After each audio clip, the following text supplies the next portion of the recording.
미련이 이르렀더라 라는 제목을 가지고 여러분들과 함께 우리 지금 참 어려운 시기들을 지나고 있는데 여기에서 주시는 하나님의 음성을 듣고자 합니다.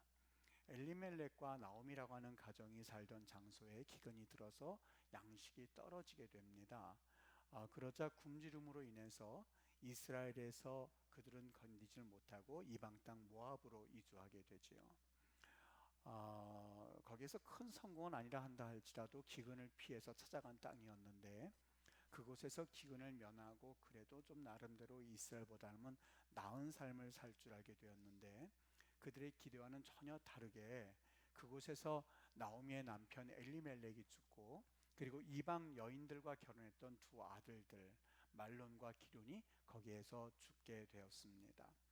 10년 동안 지내던 모압 땅을 떠나서 그래서 다시 이스라엘 땅 베들레헴으로 돌아오게 되는데 큰 며느리 오르바는 제갈 길을 가고 그리고 시어머니 나오미와 그리고 시어머니를 따라왔던 며느리 룬만이 돌아오게 되지요.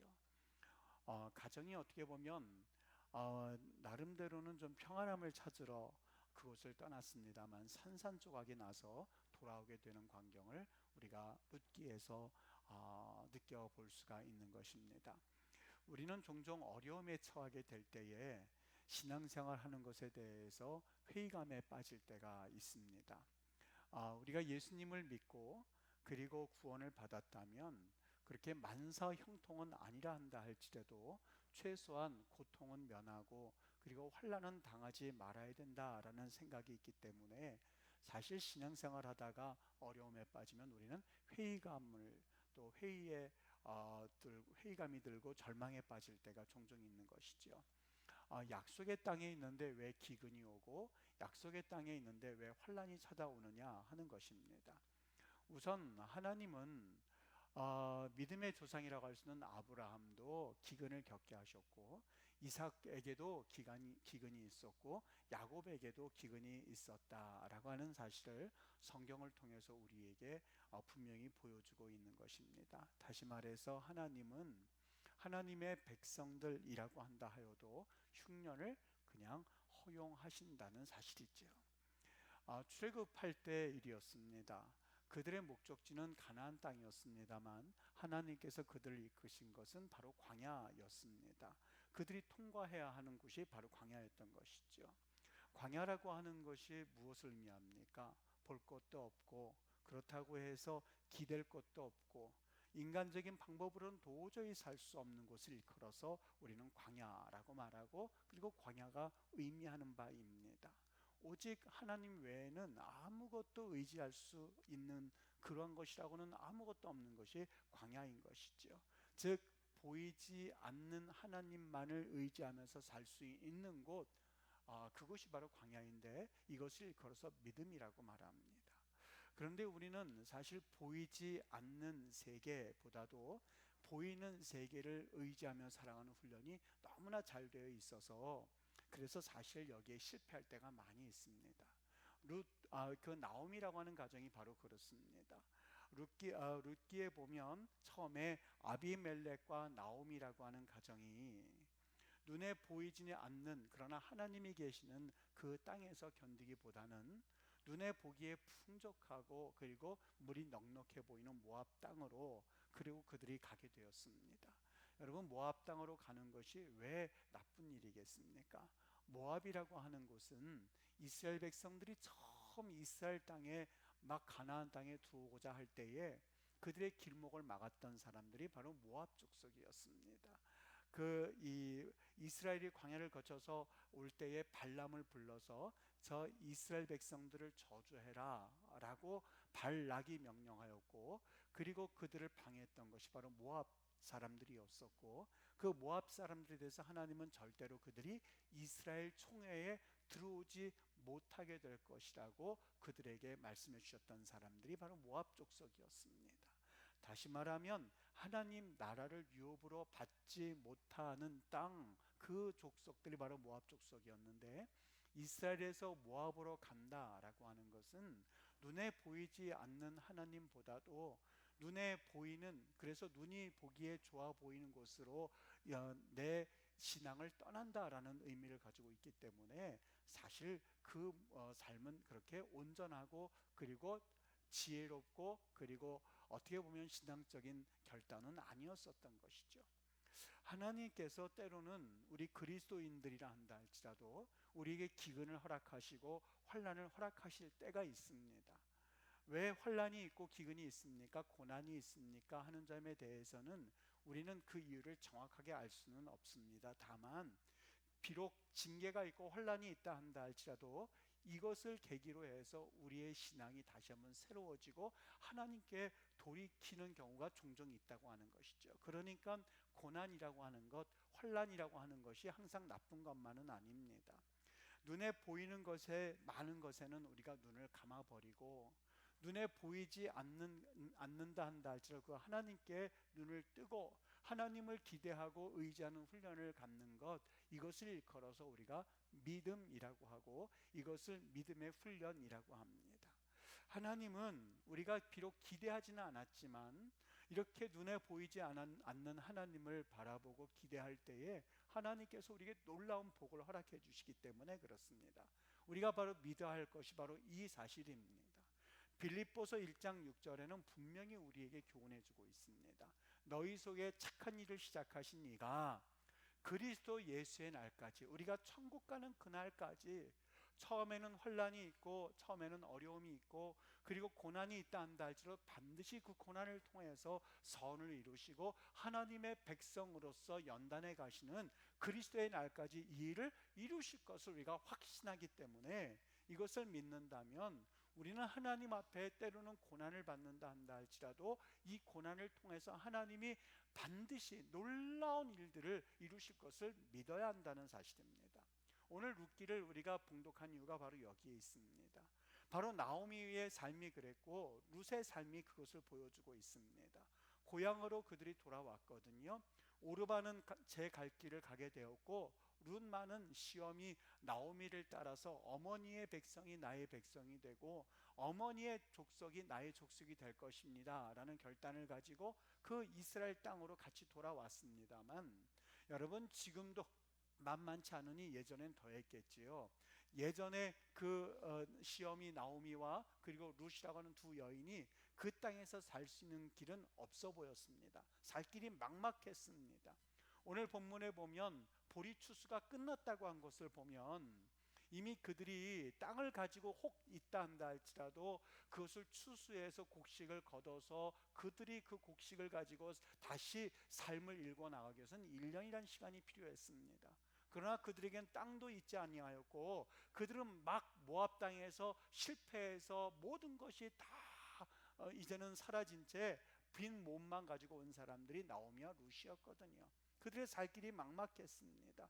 그런 상황에서 그들이 오직 살 수 있는 길이 있다면 다른 사람, 추수가 끝난 사람의 땅에 가서 곡식을 주워서 오는 길일 뿐이었습니다. 밭이었습니다. 참 비참한 인생이었죠. 여러분, 그리스도인들이 신앙생활을 해나갈 때에 부담을 느낄 때가 있습니다. 신앙인이라 한다 할지라도 때로는 극단적을 선택을 하는 이유가 바로 여기에 있습니다. 왜요? 하나님은 선하시고 하나님은 살아계시다고 하였는데 내 현재 상황은 하나님이라고 하는 그 절대적인 그 하나님의 도우심을 얻지 못한다고 생각할 때에 우리의 신앙은 사실 여기에 멍이 들기 시작합니다. 그리고 극단적인 선택을 하는 경우도 종종 보게 됩니다. 나오미의 삶이 그랬고 룻의 삶이 그랬을 겁니다.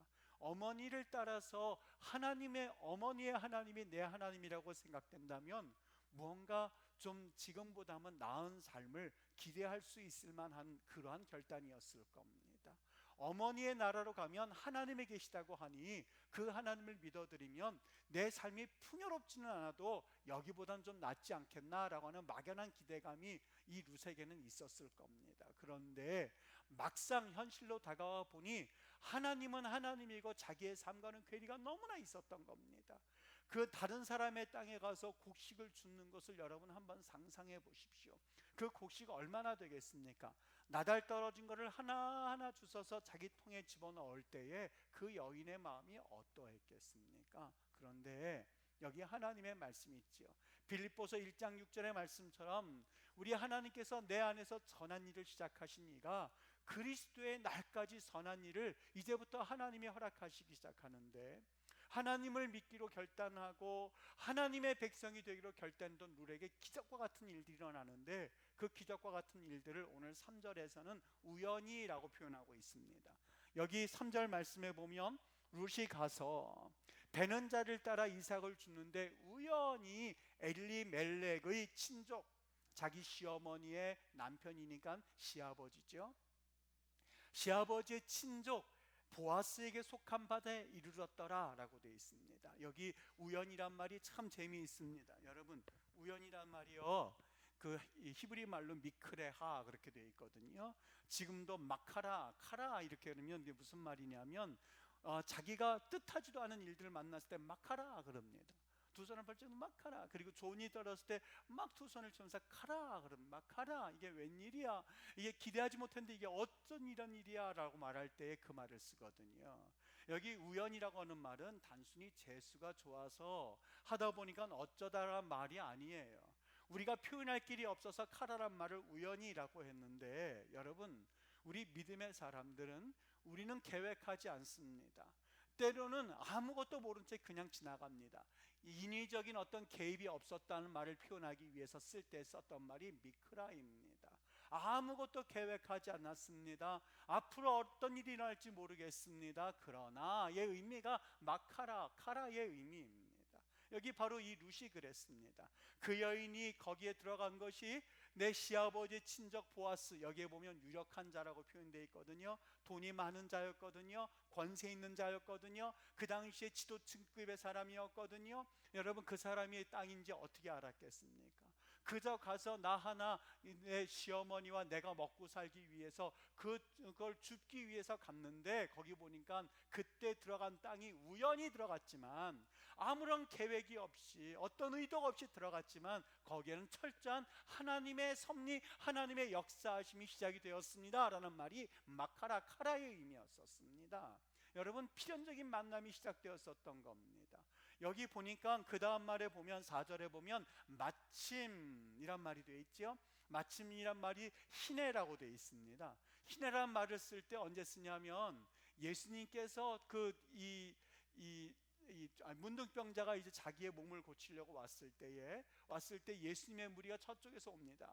그때에 썼단 말이 희내였었습니다. 즉, 와, 예수님이 오시네, 와, 예수님께서 저기 오시네 했을 때에 깜짝 놀라면서 와 하는 그 감탄사가 희내란 말을 우리가 표현할 길이 없어서 그냥 마침 이렇게 적었는데, 여러분, 그 말의 의미입니다. 와, 보십시오, 어떤 일이 일어난지 보십시오.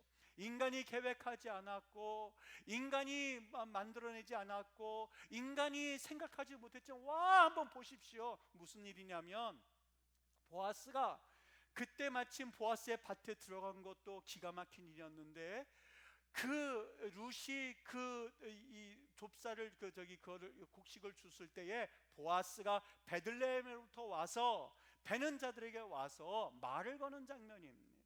여러분, 하나님은 타이밍의 귀재거든요. 우리가 생각했던 것 이상으로 하나님은 타이밍의 귀재거든요. 여러분, 여기 보세요. 왜 와라고 했는지 아십니까? 하나님께서, 우리는 생각하기를 에이, 단순히 이 룻에게 그래도 먹고 살만한 것을 하나님이 그래도 허락해 주시나 보다, 이렇게 생각할 즈음에 하나님은 그 이상이었었어요. 보아스를 설명해서 유력한 자, 두 사람의 인생을 책임지고도 남을 만한 그러한 사람을 여기 보아스 유력한 자라고 표현하고 있는 거거든요. 마침 그 타이밍에 그 밭에 들어간 것도 기가 막히지만, 마침 그 타이밍에 보아스 그 밭의 주인이 거기에서 내 땅에서 누가 와서 그것을 줍고 있는지 보려고 왔는지, 아니면 그 땅에 있는 다른 사람들 도우려고 왔는지, 그 땅에 마침 보아스가 와서 룻을 만나는 장면입니다. 여러분, 우리가 믿음으로 살게 되면, 믿음으로 나가게 되면 우연을 가장한 하나님의 기가 막힌 섭리를 경험하는 것, 이것이 바로 하나님의 필연적인 만남의 역사를 보게 해주시는 것, 이것이 바로 하나님의 역사예요. 여기 마침이란 말, 와라고 하는 것은 오늘 성경을 쓰던 그 룻기 그 사람도 너무 놀랬던 거예요. 룻이 들어갔던 거는 그냥 우연히 들어간 걸로 보였어요. 인간의 개입이 없었어요. 그 마음 가운데에 시아버지의 친족 부유한 보아스가 있지, 그를 찾아가려고 일부러 간 것도 아니었었어요. 그냥 내 호구지책으로 나와 시어머니가 좀 죽지 않기 위해서 잠깐이나마 그 좁쌀을 주스러 들어갔는데, 그 땅이 마침 보아스의 땅이었었고, 그냥 땅 주인은 없는 채 그것만 주스러 왔을 수도 있는데, 그때 마침 타이밍의 귀재가 되시는 하나님께서 보아스의 마음에 어떤 감동을 주셨는지 그 땅에 와서 죽고 있는 룻을 발견하는 기가 막힌 하나님의 만남을 허락해 주셔서 오늘 그 성경을 적고 있다가 그도 놀라서 와 하고 적었었던 겁니다. 여러분, 오늘 이 말씀 보면서 우리가 하나님께서 얼마나 놀랍게 역사하시는가 하는 것은 성경의 곳곳에서 찾아볼 수가 있습니다. 이 유대인이었던 모르드게가 자신에게 절을 하지 않는다고 하여서 이제 모르드게뿐만이 아니라 모든 유대인들을 다 죽일 계획을 하고 높은 장대를 세워서 거기에 모르드게를 매달 그런 생각을 가진 하만이 있었습니다. 이제 왕의 재가를 받으려고 이제 가만히 숨지고 기다리고 있었던 차에 그때 하나님의 역사가 있는데, 이 아하수에로 왕이 그날따라 잠이 오지 않는 거예요. 그래서 그 역대기서들을 가지고 와서 한번 그걸 자기에게 읽혀주라고, 그래서 그것을 듣다가 잠이 들려고 하는데, 그 왕들의 기록을 적어놓은 그 책에 마침 뭐가 적혀져 있었냐면, 모르드게라고 하는 사람이 2명의 내시가 자기를 죽이려고 모함하려다가 그것이 발각이 된 거죠. 그래서 모르드게가 그것을 왕후 에스더에게 말했고, 에스더가 그것을 다시 왕에게 말함으로써 왕이 사실상 목숨을 구한 사건이 거기에 기록되어 있었던 거예요. 이것을 듣고 깜짝 놀랐던 왕이 이 모르드게에게 상을 내렸느냐고, 그렇지 않다고, 왕도 모르는 것처럼 상을 내리지도 않았다고 그때 사람을 부릅니다. 누구 거기 없느냐고. 마침 하만이 모르드게를 죽이려고 와서 있다가 왕이 자기를 부르는 소리에 깜짝 놀라서 달려갑니다. 왕이 자기를 위해서 일한 사람은 어떻게 했으면 좋겠느냐고, 하만이 자기를 그렇게 해주려고 하는 줄 알고 그 사람에게 말을 태워서 동네 한 바퀴를 돌도록 만드는 것이 어떻겠느냐고, 자기를 그렇게 대우해 줄 줄 알고 말했는데, 왕이 그에게 명령합니다. 그러면 어서 모르드게를 데리고 말에 태워서 자네가 그러면은 그 동네를 돌고선 사람들에게 알려주라고. 이 하만이 얼마나 기가 막혔겠습니까? 끝내는 이 일이 계기가 되어서 오히려 모르드게를 매달아 죽이려고 했던 그 나무에 자기가 매달리게 됨으로써 모르드게도 살고 유대인도 사는 역사가 바로 에스더입니다. 여러분, 신기하게도 에스더는, 여러분이 한번 찾아보십시오. 하나님이란 단어가 단 한 번도 언급되어 있지 않습니다. 한 번도 언급되어 있지 않습니다. 그러나 곳곳에 여러분, 왕이 바로 그날따라 내일이면 모르드게를 죽여야 되는데 왜 왕이 하필이면 그날따라 잠을 자지 못하고 뒤척이면서 그 역대기서를 가져오라고, 그동안 읽지 않았던 역대기서를 가져오라고 했겠습니까? 우연히의 역사입니다. 사람은 개입하지 않았습니다. 사람이 의도하지는 않았습니다만 희내 하나님께서 역사하기 시작했던 것, 하나님의 타이밍이 얼마나 기가 막힌지 모릅니다. 여러분, 요셉의 삶을 보십시오. 요셉이 46장에 가서 보면 하나님께서 나를 이곳에 보내셨다라고 고백을 하고 있습니다. 여러분, 그 말이 과연 어떻게 그게 이해되는지 아십니까? 그는 사실 고난을 숱하게 겪었던 인물이 바로 요셉이었습니다. 물 구덩이에 갇혀가지고 이제는 어떻게 빠져나올 수도 못할 즈음에 그때 마침 이 미디안에서 오는 그 상인들이 애굽으로 내려가다가 요셉을 그냥 사가지고 갑니다. 애굽으로 가게 되었습니다. 어떻게 보면 우연의 일치인 것 같습니다. 거기에서 마침 또 하나 보디발의 아내에게 모함을 받아서 감옥에 들어가게 됩니다. 왜 그렇게 환난이 있고 고난이 있겠습니까? 그러나 빌립보서 1장 6절의 말씀처럼 그 안에서 선하게 그에게 꿈을 주어서 일을 시작하신 이가 마지막까지 하나님께서 일하기 시작하시는데, 그 일이 계기가 되어서 술 맡은 관원장을 만나게 되고 떡 맡은 관원장을 만나게 되고 끝내는 바로의 꿈을 해석해 줌으로써 그는 총리 대신의 길로 들어가지 않습니까? 여러분, 이것이 바로 하나님의 역사입니다. 모세가 이제 그 부모에 의하여서 그가 갈대숲 상자에 들어가서 가만히 갈대 상자가 있을 때에 여러분, 거기에는 바로의 공주가 그곳에서 목욕할 수 있을 만한 시설이 다 갖춰져 있음에도 불구하고 하나님이 그의 몸을 근질근질하게 해서, 그래서 하필이면 나일강가에 그날따라 나오게 하였고, 거기에서 바로 갈대 상자를 발견하여서 모세를 왕궁에 데려다 키우지 않습니까? 어떻습니까? 모든 것들을 하나님이 없는 채 바라본다면 우연이라고 하는 것이 너무나 주위에는, 이야, 저 사람 재수가 좋다, 어떻게 저 사람은 운이 좋을까라고 말하고 있지만, 여러분, 그렇지 않아요. 하나님의 시간 속에는 우연을 가장한 하나님의 역사가 담겨져 있을 뿐이에요. 요셉이 그러한 구덩이에 갇혀 있을 때도 역사하셨던 하나님을 가만히 바라보면서 저는 이런 생각을 한번 해봤습니다. 오늘 성경에 만남이라는 기가 막힌 역사가 있습니다. 그 만남을 성경은 우연이라고 표현하고 있지만, 이 말을 조금 더 자세하게 신앙적으로 풀이해 본다면 사람은 개입하지 않은 채의 의미입니다. 사람은 개입하지 않았다 한다 할지라도 그 속에 누가 있어요? 바로 우리 안에는 하나님이 계시다는 것을 믿고 살아가는 것, 이것이 바로 믿음의 사람들, 하나님의 사람들의 가치관이요 삶의 태도입니다. 여러분, 깊은 바닷속에 이 거북이가 한 마리 살고 있습니다. 거북이가 몇 년에 한 번씩 수면 위로 올라오게 되는데, 넓은 바닷속에 낙엽 하나가 둥둥둥둥 떠다닌다고 그래요. 마침 올라올 때에 그 거북이 바로 위에 낙엽이 얹혀서 같이 올라오게 되었던 것이죠. 여러분, 그 몇 년 동안 바닷속에 있다가 숨을 쉬게서 나오는 그 거북이 위에 낙엽이 그 위로 등에 엎쳐졌다는 것, 여러분, 이것만큼 귀한 만남이 어디 있겠습니까? 그 만남이 어떤 만남인지 아십니까? 오늘 성경에 나오는 룻과 보아스의 만남인 뿐만이 아니라 이것은 우리와 우리 만남입니다. 부부와 부부의 만남입니다. 세상의 수많은 사람들 가운데서 부부가 만나고, 세상에 수많은 아이들이 있음에도 불구하고 내 자녀들을 만나고, 세상의 수많은 사람들 가운데에 바로 내 남편과 아내요 성도들인 것이지요. 어떻게 살아야만 하겠습니까? 무엇을 바라보면서 살아야 되겠습니까? 세상 사람들이 하나님이 없을 때는 어쩌다가 이런 남편을 만났을까, 어쩌다가 이런 아내를 만났을까라고 말할 수 있습니다만, 우리는 그런 말을 사용하지 않습니다. 하나님께서 만나게 해주시는, 정말 바다 거북이가 올라올 때에, 낙엽이 그 등에 얹혀질 때에 그런 그 확률, 억만분의 1도 안 되는 그 확률 가운데 만난 사람들이 우리들이라고 한다면, 여러분, 우리 기독교에서 그래서 이혼이라는 것은 있을 수가 없고, 기독교에서 이혼이라는 것을 용납하지 않는 이유가 바로 여기에 있습니다. 우리가 불평하는 이유가 있다면 하나님의 계획이 없어서가 아니에요. 하나님의 계획이 우리가 눈에 보이지 않기 때문에 우리는 불평하는 거예요. 하나님의 섭리는, 내 계획은 이거야 라고 하나님께서는 말씀하시지도 그것을 다 보여주시지도 않고 보여주실 필요도 없습니다. 하나님의 섭리라고 하는 것은 항상 숨겨져 있는 거지.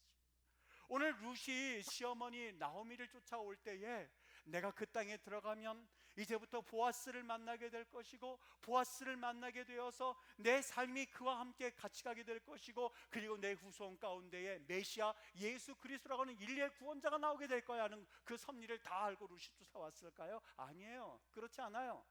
그냥 단순히 나오미 하나를 바라보면서 어머니의 하나님이 나의 하나님이 되고 어머니의 백성이 내 백성이 될 것입니다 라고 고백하면서 쫓아왔을 때에, 하나님께서는 하나마다 만남을 가지게 하시고, 만남 가운데 역사가 일어나게 해주시고, 보아스를 만나서 끝내는, 그 믿음의 조상이었었던 아브라함의 후손으로서 끝내는 예수 그리스도 메시아의 조상이 되는 기가 막힌 일들을 행하신 것이 바로 하나님의 역사이지 않습니까?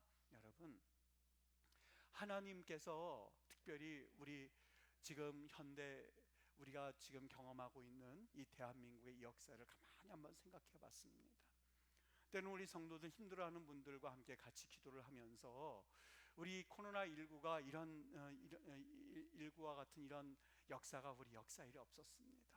교회들이 어려움을 당하고, 때로는 이제는 어떻게 보면 예배가 중단되어지는 기가 막힌 이런 상황 가운데 처해져 있는 것을 가만히 보면서, 제가 목회자로서 이런 말씀을 여러분과 꼭 나눠야겠다는 생각이 들기 시작했습니다. 여러분, 세상에 우연이란 없습니다. 하나님의 절대적인 개입과 섭리가 있을 뿐임을 우리가 믿으시고, 이러할 때에 우리 기독교인들이 어떻게 살아야만 할까? 기도하셔야만 합니다. 하나님은 타이밍의 귀재입니다. 하나님의 개입하심을 우리가 기도할 때 볼 수가 있고, 기도할 때 느낄 수가 있는 것입니다.